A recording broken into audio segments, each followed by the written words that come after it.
एक minute sir sir या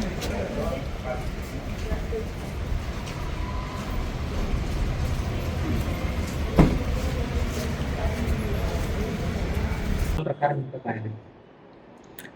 सोमवारी 13 तारखेला दुपारच्या वेळेस बाजूलाच राहणाऱ्या आरोपी विजय भोसले याने निर्भया लहान मुलीस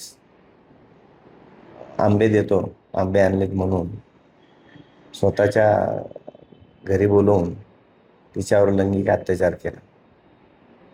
त्याबाबतची आम्हाला हॉस्पिटलमधनं माहिती मिळाल्यानंतर आम्ही जाऊन त्याबाबतचा गुन्हा दाखल केलेला आहे. त्यानंतर आरोपीचा शोध घेऊन आरोपीस अटक केलेला आहे. ते प्रकरण समोर कसं आलं, आईला कसं कळलं? ज्या वेळेस मुली ओरडली त्याच वेळेस, ज्यावेळेस कृती झाली त्यावेळेस आईला आवाज आल्याने आई त्या ठिकाणी गेली आणि ते आईने पाहिलं. हा जो आरोपी आहे तो घटनास्थळावरून पळ काढला होता, त्यानंतर किती दिवसाला अटक करण्यात आली आणि कुठून अटक करण्यात आली? आरोपी 13 तारखेला गुन्हा केल्यानंतर घटनास्थळावरनं गेला होता निघून. त्यानंतर दुसऱ्या दिवशी म्हणजे काल 14 तारखेला त्याला आम्ही त्याचा शोध घेऊन त्याला अटक केलेली आहे. न्यायालयात हजर केलं आहे तर आणि किती दिवसाची पोलीस कोठडीमध्ये सोडण्यात आली?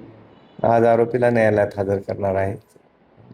न्यायालयाकडनं त्याची पोलीस कस्टडी घेणार आहोत. पण अशा गोष्टी घडत आहेत, अनोळखी व्यक्तीकडून अशा प्रकारचा आमिष देऊ नये असं सांगितलं. पालकांना काय आवाहन कराल? मुलं सुरक्षित कशी राहतील याबद्दल सांगा. पालकांनी अनोळखी व्यक्तीपासून सावधान राहायला पाहिजे असं नाही, आजूबाजूचे जवळचे व्यक्तींपासून सुद्धा सावध राहायला हवंय अशी परिस्थिती आहे.